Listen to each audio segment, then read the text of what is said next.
আমরা সবাই আদিবাসী না হয়ে যদি অধিবাসী হই বাংলাদেশের, তাহলে এখানে সমাধান।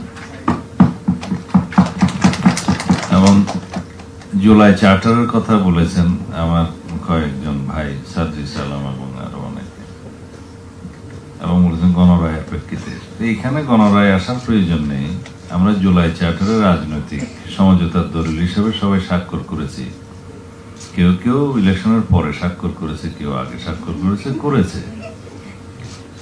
কিন্তু স্বাক্ষরিত দল হিসাবে সেখানে যে দফাগুলোতে আমরা একমত হয়েছি উইদাউট নোট অফ ডিসেন্ট, তার মধ্যে এটা একটা, যে আমরা বাংলাদেশের ভূখণ্ডের ভিতরে বসবাসকারী সকল নাগরিকের পরিচয় হবে বাংলাদেশী, এবং সেটা 5th অ্যামেন্ডমেন্টের ভাষা, সেটা আমরা আবার এখানে আগামী 18th অ্যামেন্ডমেন্টে নিয়ে আসবো। সেটা আমাদের সমঝোতা এবং সেটা কমিটমেন্ট।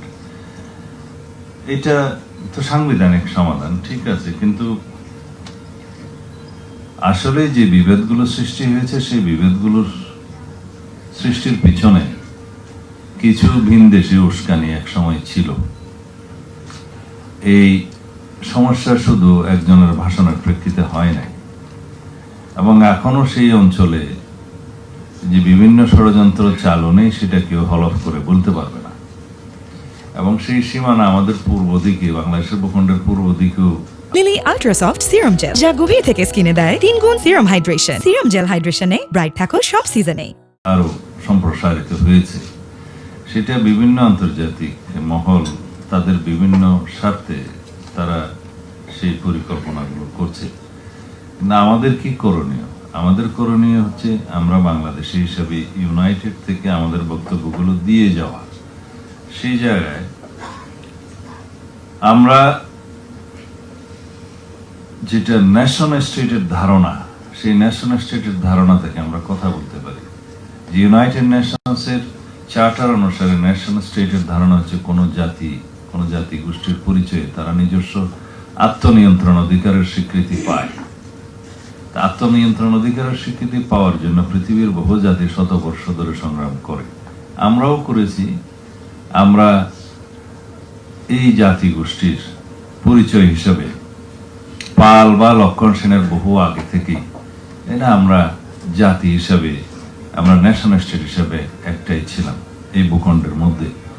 তবে এই ভূখণ্ডটি কোনো কোনো সময় উপমহাদেশের বিভিন্ন কেন্দ্র থেকে শাসিত হয়েছে, কিন্তু তারপরেও আমরা নিজস্ব আত্মনিয়ন্ত্রণ অধিকারের জন্য সংগ্রাম করেছি। সেটা ইতিহাস বলে, সেটা ঈশা খাঁর সময় থেকে বলে, তার আগে থেকেই বলে, পরে থেকেও বলে।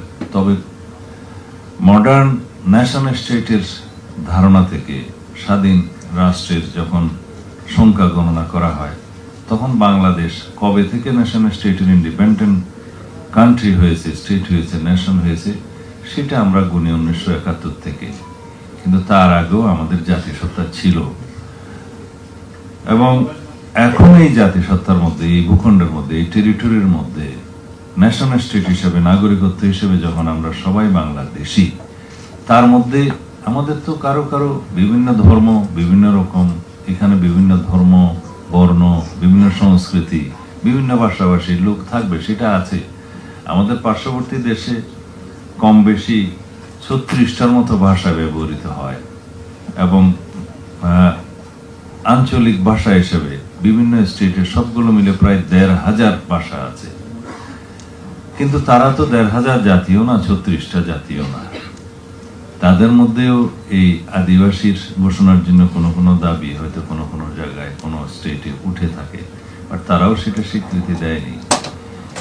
এখন কথা হচ্ছে আমাদের এই পার্বত্য অঞ্চলে এই দাবি, এবং তাদের সাথে দেশের অন্যান্য অঞ্চলে অন্যান্য উপজাতি বা ক্ষুদ্র নৃগোষ্ঠীর সাথে নিয়ে এই দাবিটা উচ্চারণ করার মধ্যে, এবং তাদের পিছনে কি কারণ থাকতে পারে, সেই কারণগুলো আমি এখানে আজকে উদ্ঘাটন করতে চাই না। আমাদের সামরিক বাহিনীর সিনিয়র বন্ধুরা যারা এটা রিসার্চ করছেন তারা বলেছেন। তবে আমাদের আজকে যেহেতু এই আলোচনায় অনেকগুলো বিষয়, অনেকগুলো বক্তা এবং অনেকগুলো সাবটাইটেলের আলোচনা হয়েছে, তার মধ্যে বলা যায় সাংবিধানিকভাবে আমরা যেটা এখনো পর্যন্ত স্বীকৃতি দিয়েছি তা হচ্ছে উপজাতি, ক্ষুদ্র নৃগোষ্ঠী এবং বিভিন্ন কালচারের ধর্মীয় ঐতিহ্য, সাংস্কৃতিক ঐতিহ্যকে আমরা বিকশিত করব এবং ধারণ করব, এটা হচ্ছে আমাদের স্ট্যাটাস। কিন্তু পিছিয়ে পড়া জনগোষ্ঠী হিসেবে আমাদের সমতলের ভূমির চাইতেও নারী, শিশু এবং পিছিয়ে পড়া জনগোষ্ঠীর ক্ষেত্রে কিছু কিছু রাষ্ট্রীয় সুবিধা দিয়ে আছে, সেটাও বিভিন্ন দেশে থেকে থাকে।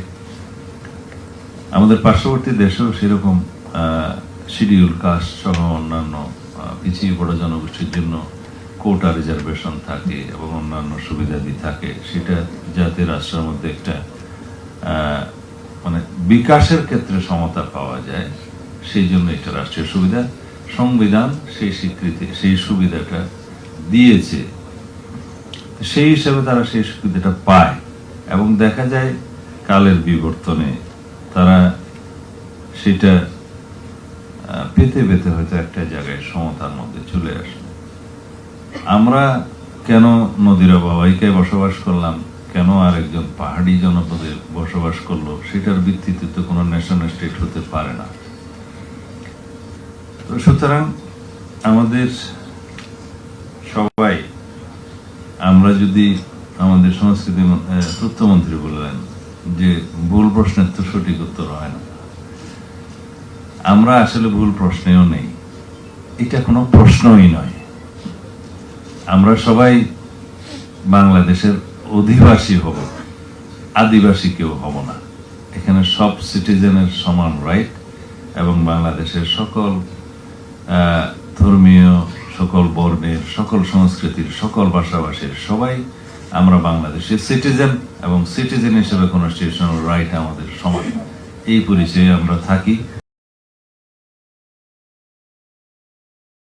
Lily ultra soft serum gel, যা গভীর থেকে স্কিনে দেয় 3 গুণ সিরাম হাইড্রেশন। সিরাম জেল হাইড্রেশনে ব্রাইট থাকো সব সিজনে।